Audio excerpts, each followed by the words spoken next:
Урматтуу угармандар, Спутник Кыргызстан радиосу уктурларын улантат. Микрофонда Сил Сыдыкова жана кесиптешим Асылбек Бактыбеков. Бүгүнкү уктурдун алкагында биз Кыргызстандагы акыркы жылдары турак жай кооперативдеринин аткарып жаткан жумуштары, мына ушул жааттагы көйгөйлөр тууралуу кененирээк сөз кылабыз. Бул кооперативдер негизинен турак жай, унаа жана бир топ ушул жаатта кооперативдер бар, бирок сатып алуу мүмкүнчүлүгү чектелген жарандар мына ушул турак жай кооперативинин жардамы менен ушул механизмди колдонуу менен үйлүү болуу мүмкүнчүлүгү бар.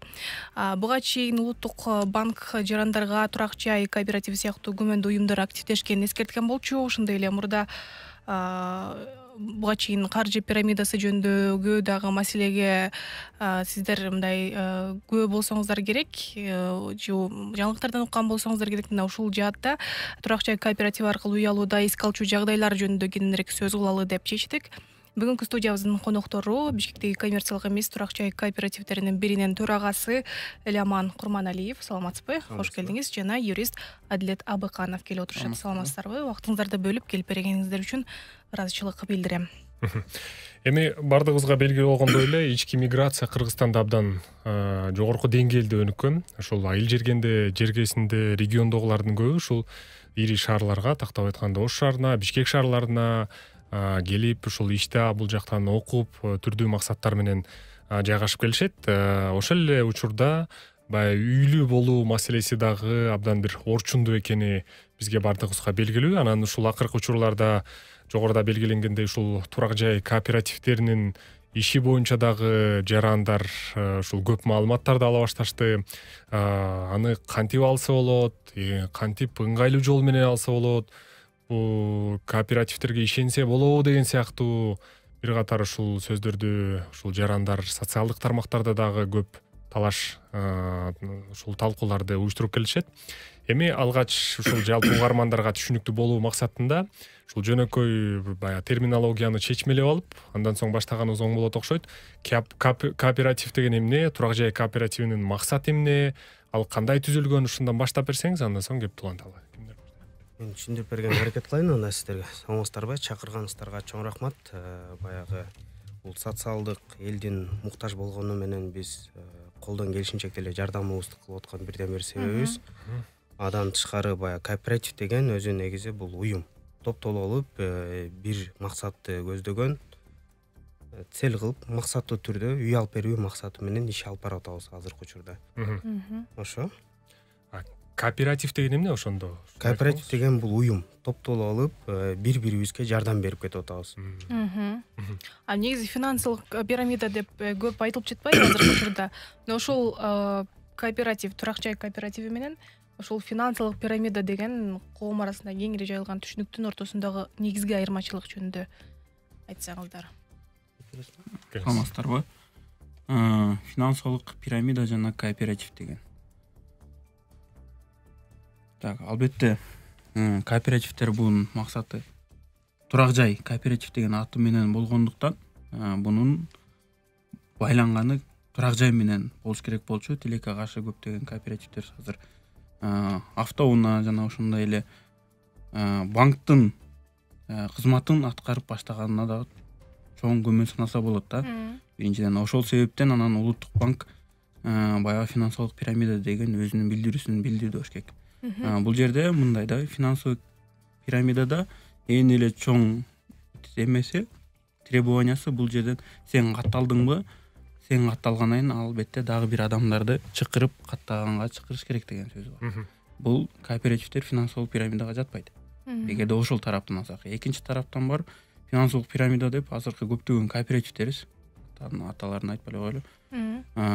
Өздөрүндө каражат жок болгондуктан, бирок өзүнүн кардарларына бир определенный убакыттан кийин силерди үй менен камсыз кылабыз деп договоруна жазган бар. Ошонун себептеринен Улуттук банк пирамидага дал келет деген билдирүүсүн билдирди. Ошол себептен ошондой эки уйкашкан сөздөр болуп атат. Демек, чындыгында эле турак жай кооперативдери ошол кооперативге мүчө адамдарга үйдү кайсы убакта, кайсы балким айда алары тууралуу кепилдик бербеши зарыл. Бербеш керек. Ооба. Бул мындай айта турган болсок, бул жерде кооператив деген уюм да элдин эртеңки күнү келишин эч ким билбейт. Көзү ачык эмес дегенибиз да. Ошол үчүн баягы очередный система менен алып бериш керек деген максат. Мындай айтканда 4/1 бөлүгүн бизге бере турган болсо, биз 3 бөлүгүн элден топтоп беребиз да. Ошондой эле уюм. Анан эртеңки күндү келбегенин билип деле мынча адам келет деп уверен айткан болбойт да. Азыркы учурда сен кайсыл убакта алып берип атасың? Азыркы очеред канча? Ошол адамга толугу менен айтыш керек. Бул кооперативге ачык айкын болуш керек бардык нерседечи. Потому что бул уюм да. Кооперативдеги адамдар бизге кардар эмес. Бизде деген мүчө болот. Мүчө болгондон кийин бунун укугу бар. Бардыгын сураганга. Ошону бардык биздеги кооперативдер азыркы ачылгандар билип билбей да ачкандар да бар арасында. Ошолор бая туура элге түшүндүрүп берсе, туура түшүнөт го деп ойлоймун да. Анан ошол келишимде негизделген бул бардык жарандарга билдирүү катары келишимде көбүнчөсү контракт түзүлүп атат деп айтылат. Договор, келишим түзүлүп атат дейт, бирок ошол договордун аталышында ошол кардар болсо мүчө катары катталбастыктан клиент катары катталат да. Бул кооперативдин мыйзамына ылайык самый высший орган управления деген бар. Эң высший орган управления ошол мүчөлөрдүн чогулушкан общее собрание участников деген. Бул общее собрание участников ар бир мүчө ошол эле жетекчини шайлаганга, экинчиден ошол кооперативдин бир конкреттик стратегический планын утверждать эткенге жана мыйзамга ылайык ар бир мүчө, ар бир кооператив жылына бирден общее собрание өткөзүп отчет берүүгө милдеттүү. Тилекке каршы өткөрүлөт да өткөрүлбөйт, аны бир белгисиз болот. Эми ал боюнча азыр сөз кылабыз алдыда. Маселен эми биздин максатыбыз дагы ушул кыргызстандык жарандарга ушул кооператив системасы кандай иштейт, кантип ушул өзүнүн укуктарын коргой алыш керек, кантип алдатып жибербеш керек, же кантип ушул туура үй алса болот, мына ушул жолду пайдаланып. Мына ушуну биз жеткирели деп атабыз. Анан биз сиз күнгө тескейин билген адис катары, адам катары. Мисалы сиздерге бир адам келе турган болсо, мына ушул турак жай кооператив менен үй алууну каалаган. Эмнеден баштап кандай маалымат бересиздер, эмнелерди эске алыш керек, кандай түшүндүрмөлөр берилет, келишим деп атасыздар. Ал эмненин негизинде кандай түзүлөт, ушулар боюнча айтып койсоңуз. Биринчиден ар бир кооператив Министерство юстициядан катталгандан кийин өзүнүн ишмердүүлүгүн баштайт. Ар бир кооперативдин өзүнүн уставы болуш керек. Ал уставда кандай направленияда кандай иш алып барыш керек. Үчүнчүдөн ошол дагы уставдын негизинде дагы дополнительный положение өзүнүн бир стратегический пландары эметиш керек. Ошол нерсесин караш керек биринчиден мүчөлүктөр. Экинчиден ошол кооперативдер деген азыркы жаңы ачылып аткан болгондуктан бул мүчөлүктөр катталып атат, бирок акчасы кайсы максатка жумшалып атканын караш керек. То есть мисалы деген 10 миллион акча салынган болсо, болжол менен 2 миллион болсо 5 адам үй алдыбы дегенин далилин да көрүш керек. Ошол нерселер бар. Анан эгерде адамдын өзүнүн юридикалык жактан бир аз билими жок болуп аткан болсо, мен сунуштайт элем юридикалык жактан дагы бир консультация алып койгону туура болот. Юристтердин кеңешин да алып коюп туура. Анткени деген кооперативде жанагы айтылат, мындай болот, мынча айдан үй аласың, мындай болот, тигиндей болот деген, бирок кардар өзү түшүнбөй атат бул ким болуп катталып атканы. Экинчиден келишимди деген ошол биздин менталитетте жатып калыптыр. Келишимди көбүнчөсү окуйт. Окуп, көрүп өзүнүн ошол жактагы милдеттери эмнеде, кооперативдин милдеттери эмне, ошону так билип алып туруп, анан кооперативдер менен келишим түзсө өтө жакшы болот. Эми кооперативдин баары жаман дегенден биз артабыз, анткени өзүбүз иштетип баратабыз. Азыркы күндө ошол кооператив системасы менен 600 жакын адамды үйлүү кылдык. Бул алдыда максатыбыз дагы чоң дагы жетишкендиктерге жетишели деп. Эң негизгиси ошол кооперативдин жаңы ачылып аткан болсо, ошол жетекчилигинин максаты кандай экенин билип алып, анан өздөрүнө кадам жасаса туура болот.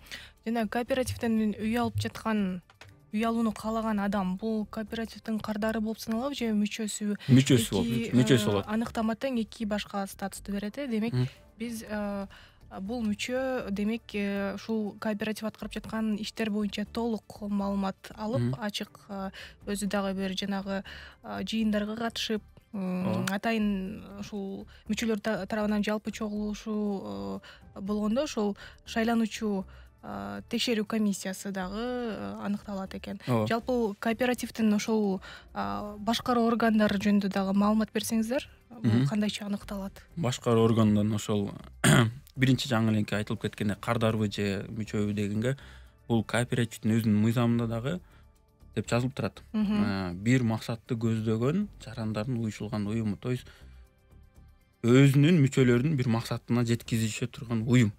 Андан кийин бул кооперативде деген высший орган управления бул общий собрание, мүчөлүктөр. Кийинки болгон законго жазылган 50 кишиден жогору болгондон кийин совет кооператива түзүлүш керек. Бул милдеттүү түрдө. Кийинки орган катары болсо бул төрагалык. Ошол правление чечет. Правление бул аткаруу бийлиги катары кетет. Контролирующий болсо бул совет кооператива жана общий собрание кооперативов. Ошол мүчөлөрдүн укук милдеттери жөнүндө кененирээк токтолсоңуз, эмне кандай чечимдерди кабыл алышат же болбосо кандай таасир эте алат ушул кооперативдин ишине? Кооперативдин ишине ошол өзүнүн жана айтылып кеткен стратегиялык пландарын жана ошол совет кооператив менен төрагалыктарды шайлаганга укуктары бар. То есть адам эгерде ошол төрагалык бирден бир жерлери туура эмес болуп аткан болсо, ошол суроону общий собранияга чыгарып, төрагалыкты алмаштырганга укуктары бар. Же болбосо дагы башка. Анан ар бир мүчөдө деген канча мүчө катталып атканын, канча мүчө кезекте турганын, кайсы жакка каражат жумшалып атканын баарына тең ар бир мүчө укуктуу. Түшүнүктүү. Негизи ошол каржы пирамидасы деген нерсе адамдарды көп коркутуп койгон окшойт. Дагы деле ушул кооператив, турак жай кооперативине ишеним мындай арсар болуп кетти, ишенүүнү же ишенбөөнү билбей келишет. Мисалы бул мүчөлүктү алууда адамдарда чек жок да, мисалы мындай максат коесуздар, мисалы ушул адамдар алдыда катталган адамдар мынча пайызы үй алыш керек, үйлүү болуш керек, андан кийин дагы анан катталууну улантабыз деген сыяктуу. Себеби алдыда көп кезек күтүп калган адамдар болсо, алардын үй алуусу да өтө кечеңдейт да. Бул жагы кандай ойлонуштурулган? Бул жактан мындай десе болот да, башка ар бир адам азыр салыштырмалык менен. Кыргызстан кичинекей, кооперативдер көбөйүп кетти. Бирок канча адамга үй алып бердик дегенде жөн эле сөзгө эле ишенип коет атпайбы? На самом деле барып бардыгын көрсө болот да, ар бирине. Кооперативге сен кирериңде сен салымыңды берейин деп атасың. Ал салым менен кийинки адам батыра калганга салым берип атасың. Андан кийин сен ошол моментте кадамды таштардын мурда, сен ошонун баарын көргөнгө укугуң бар толугу менен. Бизде, например, өзүбүздүкүн айта турганбыз, бизде ачык айкын. Канча адамга үй алып берсек, ошончо адамга мынча адамга үй алып бердик дейбиз. И очередте канча адам тура турган болсо, ошонун баарын ачык айкын көрүп турат. Биздеги азыр биз 3-жылга кетип атабыз. Бирок 600дөн ашуун адамга үй алып берип, бирок бизде 3төн 1 бөлүгү деген бар да. Мисалы 25%-ын берип атканда 4төн 1 бөлүгүнө үй алып берсек, 3 бөлүгү очередте туруш керек эле да. Биз 2,5 жаштын ичинде мындай 3 жашка чукулдап калдык, Кудай кааласа. Бирок ошонун негизинде биз деген 3төн 1 бөлүгүнө үй алып берип, 2 бөлүгү калып атат да очередте турупчу. Бул айтып атканыбыз, биз азыркы эле учурда ушул деңгээлге келип атабыз да. Бара-бара биз без очередке салымыбызды берип кетели деген максатта кетип атабыз. Биздин то есть ар бир адам цель коюп келип аткан адамды максаттуу түрдө үй алып беребиз. Андан кийин неге биз башка компаниялардан отличать этелебиз? Келечек турак жай кооператив башка компаниялардын отличать эткени бул биз мировойдо жок нерсени өзгөртүү кылып киргизген. Мурдадан бери кооперативдер иштеген. Бирок ал убактарда баары оформленияны компаниянын өзүнө эле болуп жүргөн да. Ал убакта эми эл бири-бирине ишенчү эле. Азыркы учурда биз азыр даже мына мисалы үчүн мынча адамга үй алып бердик дегенде ошого да ишенбей атпайлыбы, туурабы? Ачык эле айтканда. Ошондой эле сымалда бизде сиз ишениш үчүн, толугураак биздин мүчөлөрүбүз ишениш үчүн биз оформлениянын владельцин өзүнө кылып атабыз. Бул дүйнөдөгү жок нерсени владельцтин өзүнө кылып атабыз, мүчөлөрүбүзгө кылып атабыз да. ооба. Ошону айтып атам да. Бул мындай более биз айтып атканыбыз ишенимдүүрөөк элге ишеним болсун деген максатта ушул нерселерди кылып атат. Анан закон о кооперативде айтып атабыз. Бул ачык айкын иштеш керек. Эч качан скрывать эте турган эчтеке болбош керек. Уюм бул. Мүчөнүн алдында, ар бир мүчөнүн алдында ошол аткаруу органы обязательно баардыгын ачык айкын айтып бериш керек. То есть канча адам үй алган болсо, ошо бухгалтерский баланс боюнча деле билинсе болот, ошол менен эле чыгарыш керек. Анан бул жерден финансылык пирамидада билесиңер, ошол баштапкы адамдар эле гана өзүнүн эмесин алат, пайдасынчы, калган адамдар калып калат. Бул жерде бирок баштапкы ошол кезекте алдында турган кезекте тургандар үй алган болсо, булардын деген ошол менен биздин ишмердүүлүгүбүз токтоп калбайт. Анткени азыр 600 адам үй алган болсо, 600 адам ай сайын өзүнүн үйдүн баасына жараша төлөмдөр бар. Буларын алар милдеттүү түрдө аткарып келет мүчө катары болгондуктан. Ошол каражаттын негизинде деле биз кайра адамдарга үй алып бергенге шарт түзүлгөн. Эми маселен ушул кооперативдин мүчөлөрү деп айтып жатпайбызбы, алардын саны боюнча, алардын милдеттенмелери боюнчачы. Эгерде эми сөз түрдө турмуштук абалга байланыштуу, жүйөлүү бир себептерге байланыштуу ушул мүчөлүктөн чыгыш керек болуп кала турган болсо, же андан ары жолун уланта албай кала турган болсо, мындай дагы мүмкүн да. Кантип ал мүчөлүктөн чыгат, кандай процедураларды камтыш керек, бул мындай болсо кандай болот, эмне болот? Жоопкерчиликке тартылабы, эмне болот, кандай болот? Бизде мисалы үчүн мүчөлүктөн чыгам дей турган болсо, заявление жазып эле чыга берет. Эч кандай мындай процедура болдук жок. Негизи бул закон боюнча, кооператив закон боюнча бул закон 2004-жылы кабыл алынган. Бирок бул ошол убакта сельскохозяйственный кооперативтерге басым кылышкан. Анан мындай деп жазылган ал жакта: мүчөлүктөн чыккан адам болсо чыгып туруп, бирок өзүнүн пай накоплениясын 12 айдан кийин гана алганга шарт түзөт. Себептери анткени деген сельхо айыл чарбасында билесиздер, цикл бар. Адам деген түшүм алганда гана акча пайда болот. Ошол нерсе болбосун деп 12 айдан кийин гана үй акчаңды, каражаттарыңды пайда. Кооперативде андай эмес. Бул кооператив закон боюнча. Бирок биз өзүбүздүн уставыбызга жазылып койгон, бул Минюсттан катталган уставыбыз. Бул жерде биз мүчөлүктөн чыгам деген адам үй алганга чейин болсо, өзүнүн ниет менен арыз жазат. Төрагалыкка. Төрагалык болсо чечим чыгарат, мүчөлүктөн чыксын деген. Бирок возвраты деген ошол бир определенный убакыттан кийин болот. Эми эгерде үй алган мүчө болуп калган болсо, бул жерде аныкы деген уже өзүнүн пай накоплениясы үй түрүндө турат. Бул ошол өзүнүн алган үйүн же сатыкка коюп, же толугу менен акчасын төлөп бүткөндөн гана мүчөлүктөн чыга алат. Түшүнүктүм. Эми кооперативдин жыйындары, жыйналыштары жөнүндө айтып калгансызбы? Жыл сайын бир ирет ушул мүчөлөр чогулуп, ушул жаатта мындай кененирээк маалымат алуу максатында же болбосо жанагы кеңешмелери ушул кооперативдин текшерүү комиссиясын түзүү боюнча чогулуштар болот деп. Бул жаатта көп жерде айтылат, офлайн форматта өткөрүлүш керек. Ар бир ошол мүчө келип, же болбосо алыс жакта болсо анын өкүлү келип катышышы керек деп. Бирок тилекке каршы онлайн форматта же болбосо жөн эле ушул өттү деген, ат болсун деген максатта жыйналыштарды өткөрүп, анан кооперативдин төрагасы же ушул жактын башкаруу органдары тиешелүү маселелерди өзү чечип койгон учурлар болот деген маселелер бар да. Сиздердин кооперативде бул маселе кандай? Бул жерде биз 2021-жыл боюнча 18 февралда өзүбүздүн жыйыныбызды өткөздүк. Бир сыра маалыматты жана ошол финансылык каражаттар кандай жумшалган, канча адамга үй алып берген боюнча маалыматты бердик. Анан азыркы күндө өзүңүздөр билип атасыздар, пандемияга байланыштуу жана башка көптөгөн мүчөлүктөрдүн көптүгүнөн ошончо адамды жыйынга чыгарыш өтө ордук келет. Бизге аябай ордук болду. 1000 ден ашык адамды жыйнадык. Бул кворум сакталды бизде. Анан закондо бул жерде жазылган эмес экен, офлайн же онлайн депчи. Ошол себептен бизде деген өзүбүздүн ошол сайтыбызда онлайн чогулуш өткөнгө да шарт түзүлгөн. Биринчиден биз ошол онлайн рассылка катары биз маалыматтарды берип турабыз. экинчиден ошол жерден эгерде мүчөбүз эгерде ошол жактан голос берген болсо ага да шарт түзүлгөн. Биздики онлайн түрүндө да өткөзгөнгө шарт түзүп койдук, бирок акыркысын биз офлайн түрүндө өткөздүк. Эми алдыдагы шарттар кандай болуп калат, бирок онлайн болсо онлайн деле өткөзгөнгө биз даярдап койдук. А бул укуктук негизде алып караганда онлайн канчалык деңгээлде баягы мыйзамга туура келет? Эми өзүңүздөр билгендей эле көптөгөн совбездер өтүп атат онлайн түрүндө.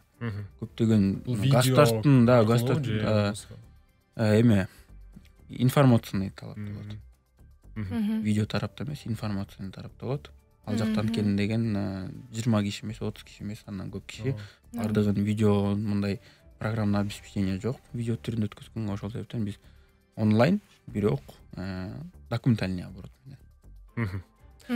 Эми ушул турак жай курулуш кооперативдерине эң көп ушул жарандар тарабынан берген суроолордун катарында кайсылар турат? Ушулар боюнча айтсаңыздар. Эмнени сурашат эң биринчи? Алдап кетпейсиңби? Алдап кетпейсиңби деген суроолор, кантип ишенсек болот деген суроолор болот. Сиздер кантип жооп бересиздер? Бул да мисалы үчүн законно кооператив жана айтып кетпедик, уюм депчи. Биргеликте бул топтолуп, мунун баарына ошентип эле түшүндүрүп беребиз да. Өзүмө бирдеке туруп окшойт. Бул уюм топтолуп, биз келген кардар мындай келе турган болсо, бизге биз түшүндүрүп беребиз. 100%-ын төлөй албайсыз, бирок бизде деген 100%-ын төлөсө бизге келбейт да. Туурабы? Ошондо 4төн 1 бөлүгүн бизге берсеңиздер, биз 3 бөлүгүн элден топтоп беребиз дагы, очередь менен, система менен алып берип кете беребиз.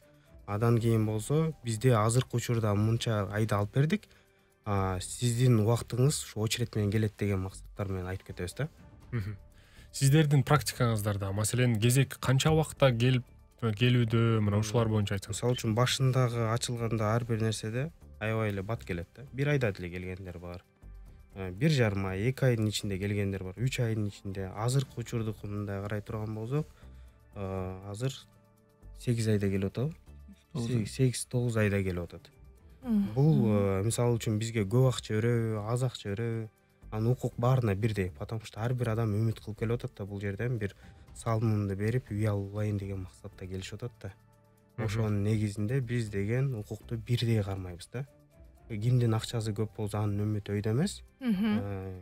Канча очередь дагы бизде деген очередь деген системада өзү негизи баягы биздин очередибизде третий лицого да бербейт да. Мындай айткандачы.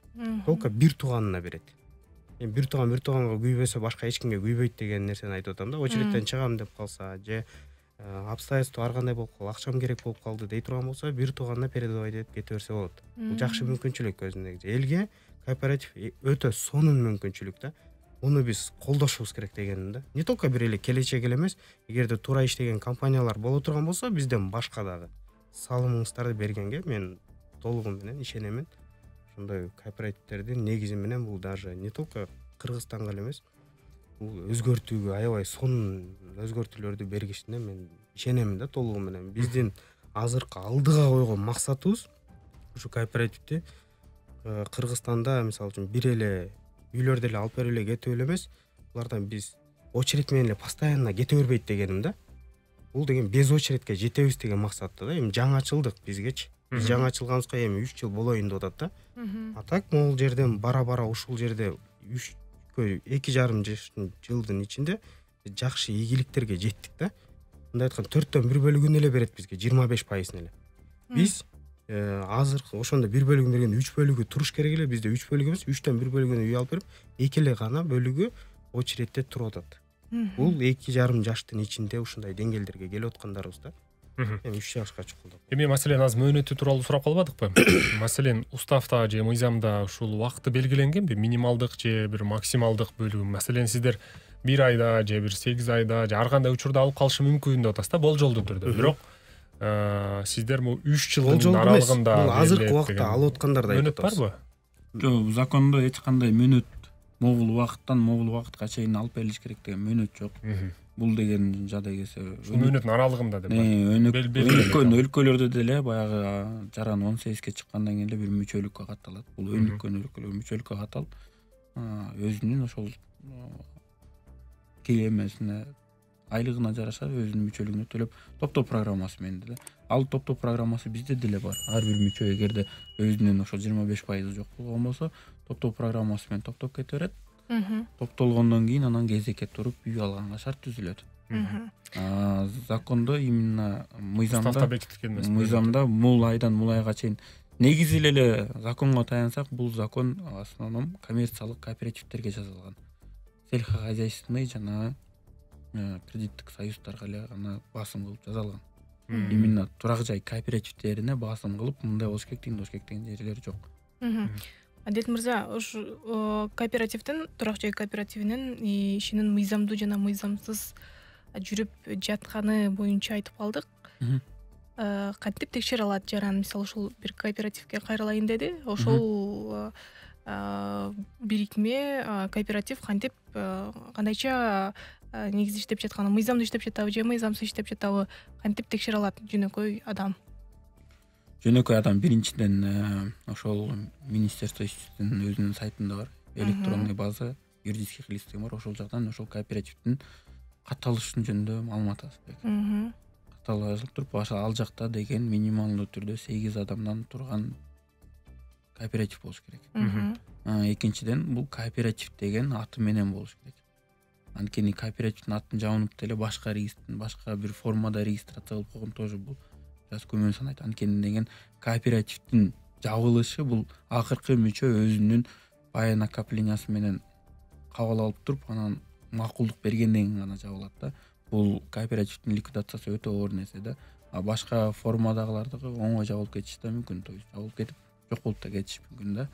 Маселен, кооператив тууралуу ошол эле сиз айтып аткан юстиция министрлигинен бул маалыматтар көбү жашыруун эмес да, же жашыруун эмес, ал ачык турат, ачык. Бардыгын ачык, ал жактан таап биле алса болот. Билсе болот. Андан кийин ошол кооперативдин мекемесин өзүн көрүп, мүмкүнчүлүк болсо жетекчиси менен да сүйлөшүп, анткени деген ал мүчөлүккө катталып атканда ошол непосредственно жетекчиси менен өзү кийин иштешкенге болот. То есть кирешеси белгиленеби? Бул жерде некоммерциялык болгондуктан киреше деген нерсе жок кооперативдердечи. Өзүнүн, конечно, кооперативдин жашашына өзүнүн бир определенный взностор бар. Кооперативдин мүчөсү каза болуп калган учурда каражат же болбосо ошол мүчөлүктү улантуу тартиби кандай болот? Бул эме да, мурас. Мурастыкка нотариалдык, госнотариустан мурастыкка кабыл алынып туруп, анан бизге мүчөлүккө каталат. Ошол кетет же кайтарылып берилет? Мурас күбөлүгүндө, наследствонун күбөлүгүндө ошол кооперативдин да бир эмеси жазылып, ошо менен анан өзүнүн мүчөлүгүнө каталып берилет. Мисалы, жогоруда айтып өтпөдүңүз, бирок мисалы мүчөгө канча убакыттан кийин уялары кепилдик берилбейт, айтылбайт. Бирок мисалы 8 айдын ичинде үй алып калышты деп мындай орточо бир убакыт айтып жатасыздар. Эгер абдан эле кечип калса мүчө, ошол кооперативдин мүчөсү өзүнүн бир кандайсам нааразычылыгын айтып, кайра каражаттын толук артка кайтарып алуу мүмкүнчүлүгү барбы? Бул жагы кандай болот? Эгерде орто ченинде деле кетем деп кала турган болсо, биз заявлениянын негизинде алып кете берет. Бизде мисалы үчүн биз эч кимди заставлять эте албайбыз. Бул уюм. Эгерде любой момент чыгам деп кала турган болсо, биз заявленияны принимать этет, акчасын алып кете берет.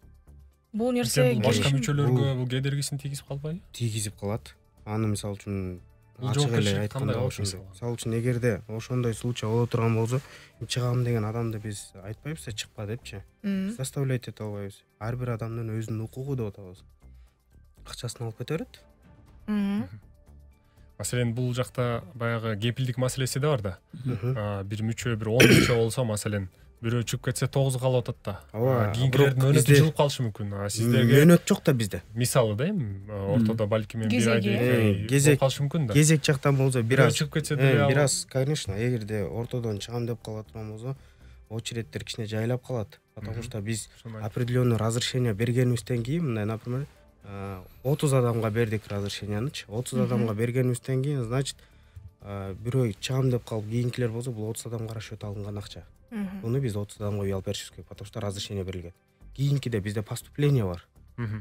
Үй алгандар төлөп атпайбы? Андан тышкары дагы бизде кошумча акчалар да кошулуп турат. ошол үчүн 3/1 бөлүгүнө үй алып берүү 2 бөлүгү деп атканыбыз ошол. Анан ошол моментте чыгам деп калганда заявленияны түзөт, биз акчасын берип кое беребиз.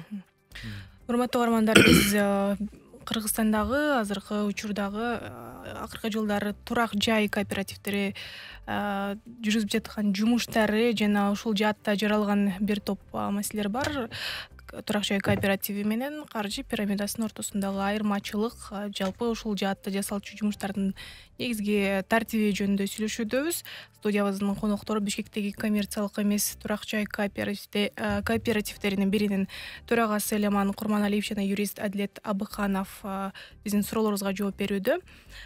Маегибизди улантсак, жакында эле ушул Кыргызстандагы кооперативдердин жана бирикмелерди жамынып каржы пирамидасын жүргүзүп жаткан бирикмелердин арасында маселелер жаралып жатат.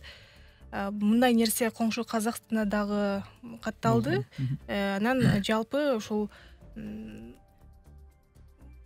мыйзамдуу түрдө иш алып барып жаткан турак жай кооперативдери дагы жоюлуп кетти да. Мындай нерсе Кыргызстанда дагы болушу мүмкүн деген чоочулоо болуп жатат. Бул маселе канчалык курч, кандай чараларды көрүп жатасыздар?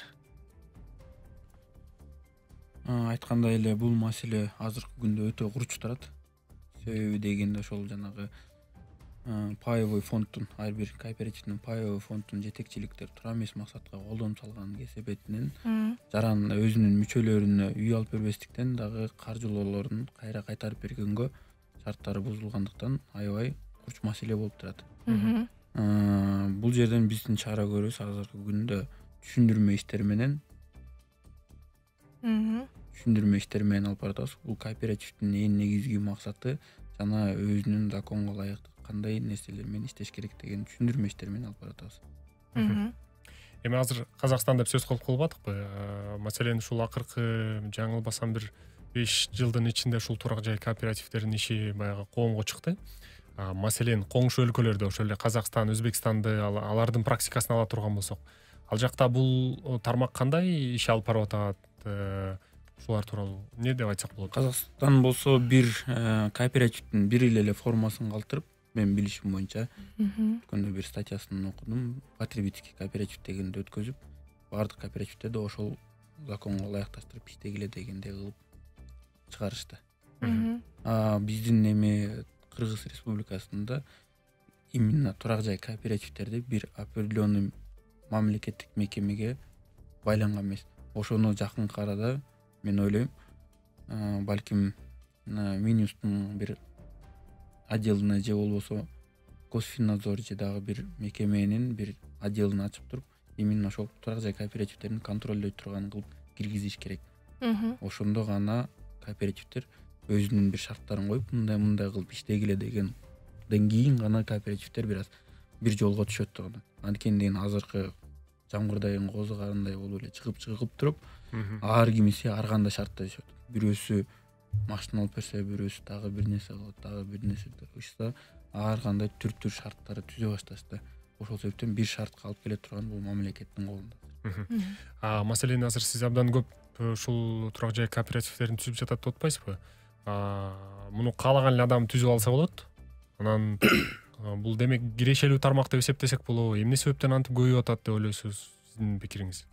Менин пикирим бул кооперативди негизги эле ачылыш үчүн 8 адамдан эле бир каалоо кылса эле ошол эле Минюстта каттап берилет кооператив атындачы. Анан бул жерде ошол жетекчиликтин ою кандай? Ошол нерсесин билиш керек да, ою кандай? Эгерде ошол айтылгандай эле паевой фондко доступ болот бул жетекчиликтечи. Именно төрагалыкта доступ болот. Ошол эмени паевой фондду турак максатка колдонбойбу, балким өзүнүн кызыкчылыгын колдонуп туруп, ошол паевой фондду көбөйтүп туруп дагы бир максаттарга салып жүрө турган дагы бар. Ошол себептен эле азыр ачылып жаткан момент. Эми бул жерде өтө маанилүү документ жагынан мүчө болом деген адамдар арасында суроолор жаралышы мүмкүн. Турак жай кооперативинин үй алуудагы келишимдерди ошол кооперативдер өздөрү иштеп чыгат деп айтылат. Анан келишим түзүүдө эки тараптуу келишим түзүлөт. Бул жаатта кандай шарттарга көңүл бөлүү зарыл? анан келишимди сөзсүз түрдө нотариустан да өткөрүп коюу деген нерсе бар экен. Кененирээк ушул жаатта мындай түшүнүк берсеңиз да. Туура, келишимде эки тараптуу болот. Мүчөлүк жана ошол кооперативдин өзүнүн болот. Ошол жакта мүчөлүккө катталып аткан адам обязательно өзүнүн укуктары болот. Анан милдеттери болот. Ошол эки тарапты жакшылап окуп, анан дагы ар бир кооперативде ар кандай суроолорду чечкүү боюнча ар бир пункттар болот. Ошол жакка басым карап окуп коюш керек. Мисалы, эмне паспорт керек дагы? Негизи эле мүчөлүккө катталыш үчүн 18 жаштан үйдө болуш керексиң жана паспортуң деле жетиштүү. Болду. Жана анан өзүңдүн төлөмдөрүңдү аткарыш керексиң. Заявлениянын негизинде баягы платеждорду бизге ай сайын төлөй алабы дегенде биз өзүбүз үчүн көрөбүз да. Төлөм өзүнчө бир норма менен бекитилеби? Кандай бул төлөмдөр кандай кабыл аласыздар, ушулар боюнча айтсаңыздар. Келишимдин негизинде минималдык кандай келишимдин негизинде 25%-нан төмөн болбош керек. Болжол үйдүн баасынан 25 миллиондук үй болсо 250 миң первоначальный паевой взнос болуш керек. Бизде эгерде 25% жок болсо, топтоо программасы бар. Ушу 25%-ын топтогонго биз мүмкүнчүлүк беребиз. Мөөнөтү жокму? Бул топтоп туруп 25%-ын топтоп, андан кийин очередке турганга. Бул жактан баягы бизди уккандардын көбү эле баягы кредит алгандар көп болуп кетти. Ошол үчүн биз ушунун демилгени көтөргөнбүз. Бул демилгени көтөргөнүбүздүн себеби баягы лучше өзүң топтогонуң жакшы, бирөөгө акча төлөгөндөн көрө деген максатта. Анан биз деген баягы уступительный взносторубузду бир аз аздатып койгонбуз, аларга кызыктар болуш үчүн. Топтогондо башка жакта топтогондон көрө өзүбүздө топтоңуздар деген программа да бул. Бардык бизге топтоого киргендерге ыңгайлуу шарттар менен биз жакын деле ачтык муну. Үйдү тандоо, ар бир аныктоо кандай жүрөт? Бизде ушул жөнүндө айтып берип кетейин. Бизде үйдү тандаганда өзүнүн укугу. Биз эч кимге заставлять эте албайбыз, потому что ар бир жарандын өзүнүн укугу бар. Адан кийин биздики тандагандан кийин биз өзүбүз да карашыбыз керек. Бул эксплуатациядан өткөн эмеспи? Потому что өзүңүздөр деле билгендей көп компаниялардын техпаспорттарды чыгарып бердик деп коет. Түйүндө недостроенный дом дегендер бар, аны билесиздер туурабы? Строительный компаниялардан көбү ошондой болуп калып атат да. Техпаспортты чыгарат, түйүндө недостроенный деп кичинекей болуп жазылып турат. Юридикалык жактан биз текшеребиз. Биз текшеребиз. Кепилдик бизге да керек. Потому что бизде деген эл бизге үмүт кылып келип атат да. 75%-ын бергенден кийин миллиондук үйдү биз 2 миллионго алып берип атабыз деген болбойт да. Рыночный сумма болуш керек. Потому что миллиондук үй болсо миллионго алып беришибиз керек. Бирок миллиондук үй жок, мындай айтканда 2 миллион деп коелу. Бишкек шаарында 2 миллиондон и выше болуп атат. Ар жердин ар кандай да, миллионго деле тапса болот. Бирок ошол ар бир үйдү көрсөк, 2 миллиондук үй көрсөгөнүбүздө 2 миллиондук рыночныйга туура келбеген болсо, биз отказной жазабыз. Потому что туура түшүнүп коюңуздар, бул деген элдин баягы эртеңки күнү жок, мен төлөй албай калдым, үйүм ала бер деп кое турганбыз. Ал 2 миллионго алынган нерсе миллион тура турган болсо, бул эч ким 2 миллионго албайт. Туурабы? Ошондой сымалда бизге бир аз жана болуп калат. Ошол үчүн биз өзүбүз документациясын, анан үйдүн историяларын караганыбыз, ушул жактарын карайбыз да. Полностью бизге мындай айтканда 100% уверен болушубуз керек. Мүчөлүк китепче деген дагы бар экен. Ушул китепченин маанилүүлүгү сиздер тараптан берилет, бул нерсе шарттуу түрдө толтуруп турушу керек. Ооба. Биздин эми мүчөлүк книжкасы деп коет, китепчеси биздики онлайн түрүндө. То есть ошол биздин сайтыбызда личный кабинет бар, ошол жакта мүчөлүк китепчеде эмне жазылган болсо, ошонун баарын жазылып турат. То есть адам деген өзүнүн сайтка киргенде өзүнүн логин паролун беребиз, личный кабинет катары кирет. Ошол адам жөнүндө маалымат, канча төлөнгөн, канчанчы кезекте турат, алдында ким турат, ким адам үй алып аткан боюнча баары маалымат берилип турат. Бул мурунку болчу да, азыр биз өзгөртүбүз, онлайн түрүндө көрсөтүп атабыз да, бардыгынчы 15 күн сайын көрүп турат да. Эми негизи ушул үй алуу үчүн ошол кооперативге арыз берип мүчө болгондон тарта бир катар укукка ээ болушат. Анан ушул эң негизги ушул алар мүчөлөр ката кетирген же болбосо ушундай бир жагдайларды кездештирсе болобу? ушундай бир сиздердин ишмердүүлүгүңүздө мындай тобокелчиликтер, көйгөйлөр кандай жаралды ушулар боюнча айтсаңыздар? Мүчөлөрдүн кетирген каталары. Эми бардык эле нерсе идеальный деп айткандан алгызыракмын. Анча мынча бар. Баягы үйүмдү төлөй албай калдым дегендер, возможностьтор ушундай болуп калды. Бирок бизден төлөй албай калганда да биз айтып кеттик, баягы рыночный суммада кабыл алган үчүн ар бир үйдү ошол былтыркыны карай турган болсо, былтыр 2 миллиондук үй болуп турган болсо, азыр 200 миңге, 300 миңге көтөрүлүп калган жагдайда, мындай айткандачы. Бул көтөрүлүп калганы биздин чөнтөгүбүзгө түшпөйт. Ал кардардын өзүнүн чөнтөгүнө түшөт да. Үйүн сатып туруп, бизден 2 миллион алган болсо, ошонун 500 миңин берип коюп отурганбыз, 1,5 миллиону кала турган, 1,5 миллион эле берет, а калган кошумча акча кошулуп өзүнө түшкөн акчаны ал өзү алып кетет да. Маселен, эми өлкөдө ушул акыркы кырдаалдарга байланыштуу экономикалык, социалдык кырдаал дагы абдан тездик менен өзгөрүп атат. Ошол эле валюта рыногундагы абал өзгөрүп атат, турак жай рыногунда үйлөрдүн баасы өсүп атат дегендей. Акыркы учурларда эле ошол эле чет өлкөлүк валюталардын курсу абдан кескин өзгөрүп кетти. Маселен, доллар 84-85 болуп турса, дээрлик 100-дүн тегерине чейин көтөрүлдү. Мына ушундай инфляциялык жагдайлар кандай эске алынат? Бул жакта ушул маселелер кандай каралат? Бул жерде келишим да сом менен түзүлгөн, националдык валюта менен, үй каржылоосу да сом менен, төлөмү да сом менен да, биз башка валютага байланган эмеспиз. Бирок бул бизге таасир бербесе да, ошол өзүбүздүн мүчөлөрүбүздүн үй алуусунан жана өзүнүн операцияларына бир аз тоскоолдук жаратып атат. Бул жаатта сиздер тууралуу юстиция министрлигинен маалымат алуу мүмкүн экен, сиздердин жумуштар боюнча. Алар тараптан, негизи мамлекет, өкмөт тараптан сиздердин жасап жаткан жумуштарга мындай көзөмөл же болбосо отчет сураган учурлар болобу? Ошол нерсе жок. Азыркы күндө биз деген бир эле налоговый органдарга биз өзүбүздүн квартальный бухгалтерский баланс отчетторубузду берип турабыз. Башка мекемелерге биз эч кандай отчет жок. Ошол жана жогоруда айтылып кеткендей, азыркы ылдам түрдө бир мекеме өзүнө кооперативдердин ишмердүүлүгүн контролдогонго алса туура болот. Маселен, сиз юрист катары, адис катары кандай ушул мыйзамга өзгөртүү, конкреттүү кандай категорияларда өзгөртүүлөрдү киргизсек деп жеке позицияңыз кандай? Жеке позициям ошол биринчиден жаңы эле айтып кеткендей контролго бирөөгө берилип, экинчиден бул өзүнүн мыйзамды, кооперативдер мыйзамын кайра каралып чыгып, азыркы анткени бул мыйзам 2004-жылы катталган, бул 2004-төн бери азыркы жашоо такыр башка.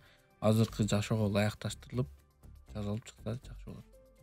Ошо биздин суробуз конкреттүү кандай дагы бир мисалдар барбы? Конкреттүү түрдө деген турак жай кооператив, турак жай менен гана операция жазасың. Экинчиден дегенде күтөө мүнөтүн бир определенный койбосун. Үчүнчүдөн ошол мүчөлөрдүн укуктарын көбөйтүү. Жакшы. Ал эми маселен ушул мүчөлүктөр сиз жогоруда ушул 50дөн өткөндөн кийин өзүнчө совет кооператив кеңеш түзүлөөрүн айттыңыз. Ушундайлар барбы? Кеңеш бизде бар, ооба. Алардын ишмердүүлүгү кандай болот? Ага мисалы агачы азыраак мүчөлүктөргө салыштырмалуу эмнелер өзгөрөт? Өзгөрүлгөндө биринчиден бул эмне үчүн киргизилген, анткени деген 50дөн ашкандан кийин адамдар топтошу кыйын, анан ар бир мүчө келип контролдобой, ошол совет кооператив контролдоо экинчи бир определенный полномочиясы берилет контролдогула. То есть аткаруу бийлигин контролдогонго ошол совет кооперативге берилет. Эми кайсыл аймактарда бүгүнкү күндө ушул турак жай курулуш кооперативдеринин кызматын көбүрөөк колдонуп атышат? Мен белгилүү бул ушул көп калктуу ушул шаарларда. Ал эми башка региондордо дагы иш алып баруу мүмкүнчүлүгү ушулар боюнча айтсаңыз. Азыркы күндө биз келечек кооперативи Кыргызстандын почти бардык областтарында ачылганбыз. Каракол шаарында, Кочкор, Талас, Жалал Абад, Ташкөмүр, Кербен жана Ош шаарларында ачылып ишмердүүлүк алып барабыз. Бардык ошол айтылган жана Кыргызстандын бардык жерлеринен биз үй алып бергенге шарт түзүлгөн. Түшүнүктүү болду. Эми сиздерге эркен микрофон, келиңиздер. элге кайрылып кетсеңиздер болот. Сен кайрыл, мен кайрыл. Сен айт. Айта бер. Биринчиден ошол жарандарыбызга өлкөбүзгө тынччылык кааламакпыз. Баягы ошол кырдаалдан аман эсен чыкканга, анан кооперативдер боюнча аябай көптөгөн маалыматтар тарап атат.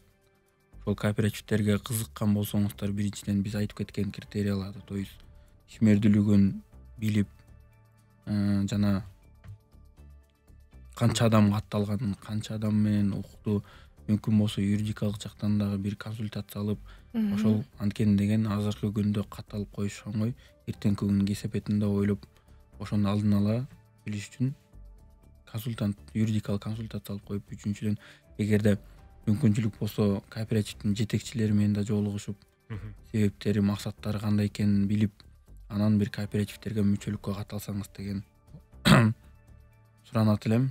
Экинчиден ошол мамлекет тараптан кооперативдерди бир контроль кыла турганын дагы суранып кетет элек. Ошол мекеме кылып контролдой турган мекемени байлап, себеби дегенде бул азыр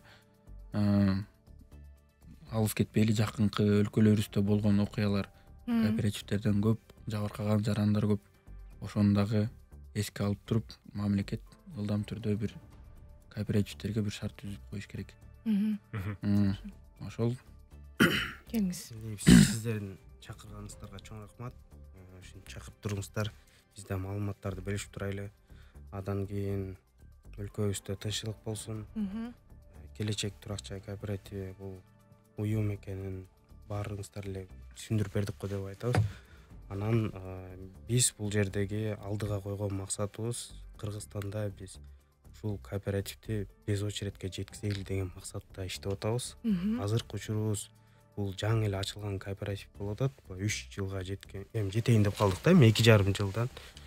Ошондо баягы жакшы ийгиликтерге жеттик. Булдан кийин дагы биз өзүбүздү көрсөтөлү деген максатта иш алып баратабыз. Анан башкаларга салыштырмалык айта турганыбыз жок, бардыгын биз ачык айкын иштейбиз. Сиздерге ыраазычылык билдирем, келип бергениңиздер үчүн, маалыматыңыздар үчүн. Биздин жалпы ушул маегибизди жыйынтыктай турган болсок, уял үчүн турак жай кооперативине арыз бергенден кийин ошол жаран мүчө болот дагы, ал бир катар укуктарга ээ болот. Мисалы, жетекчилигин шайлоого, уставын бекитүүгө катышууга, жетекчилерин чакыртып алууга, финансылык отчетторду алганга, бухгалтердик отчетторду укканга жана өз ошол көз карандысы аудиттерди жалданганга укук берилет. Ошондой эле кооперативдердин жыйындарын онлайн өткөрүп же формалдуу түрдө кылып жазып койгонго макул бой сөз түрдө жандуу өтүшүн талап кылышы зарыл экен. Эгер катышуу мүмкүнчүлүгүңүз жок болсо, ыйгарымдуу өкүлдөрдү жиберүү зарыл деп айтышат адистер. Урматтуу угармандар, эгер сиз турак жай кооперативинен там алууну мерчемдеп жатсаңыз, анда алгач эле ушул кооперативдин мыйзамдуу иштеп жатабы же жокпу билип алышыңыз зарыл экен. Ал үчүн жогоруда дагы адис белгилеп өттү. Юстиция министрлигине ушул турак жай кооперативи тууралуу сурам жөнөтсөңүз жетиштүү экен. Алар 14 күндүн ичинде ушул жооп берүүгө милдеттүү. Министрлик сиздерге кооперативдин жайгашкан юридикалык дарегинен тарта, анын уставдык көчүрмөсүнө чейин толук сиздерге маалымат берет. Бул ачык документ, муну сиз талап кылууга укугуңуз бар. Андыктан жалпы эле жогоруда айткан маалыматтар сиздер үчүн пайдалуу болду деген ишеничтемин. Ал эми кызматта мен Асылбек Бактыбеков жана Асель Сыдыкова болду. Биздин студиябызда конокто Бишкектеги коммерциялык эмес турак жай кооперативдеринин биринин төрагасы Элеман Курманалиев жана юрист Адилет Абыканов болду. Спутник Кыргызстан радиосу өз эфирлерин улантат.